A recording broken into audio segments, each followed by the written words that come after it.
Hello everyone, I'm Ashok Bhagwat and I am asked to introduce the speaker, McLellan.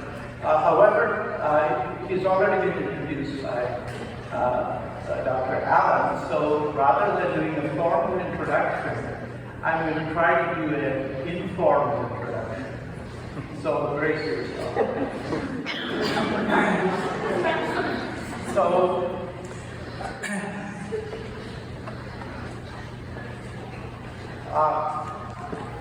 I came to know Jason because he took two classes with me, one in 2001, I believe, and one in 2002. And all I can say is that he was an annoying student.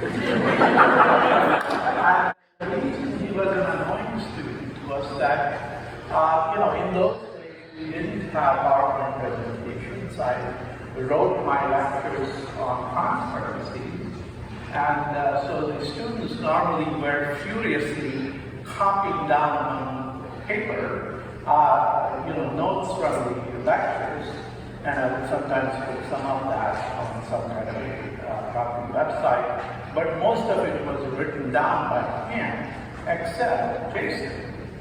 He would sit in the back, listen. He was always in the last row and would listen, but rarely take any notes.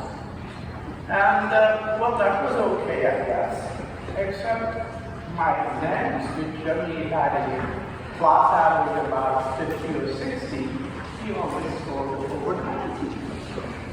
And this continued on through the first class that we took. And he then took the second class, which is the molecular biology class, which we even harder, and the same pattern continued. So at the end of all of this, Jason graduated with a 4.0 average, which was just not fair to all the other students who were struggling, as you can tell by the averages of 50 and 60 in my class. The remarkable thing was that he then came to me and said that he may want to work in my lab. And so I said, okay, I'll give you some challenging projects.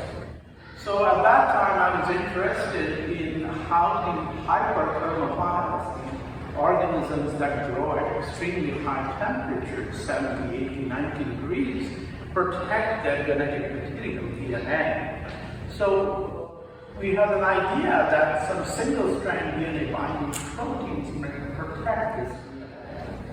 So nobody had cloned these genes before, so we went into databases and found what was the likely single-strand DNA binding protein, and gave Jason the project, summer of 2002, to clone those genes from two different organisms.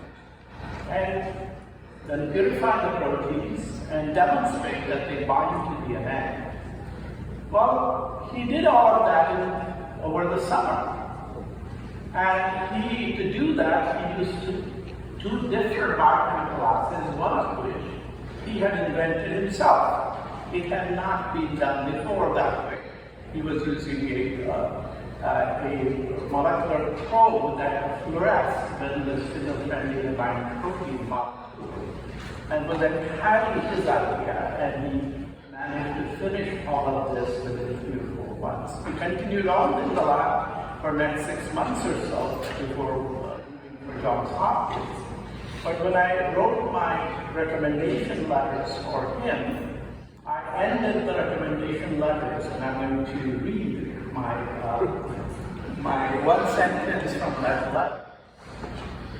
The only uncertainty in my mind regarding Jason's research career, this is what works for him, is not knowing whether he will become a very good scientist or a phenomenally good scientist. He is here, being honored. You're all here. I think I'll let you decide which of these two have come to be true. Jason McLellan.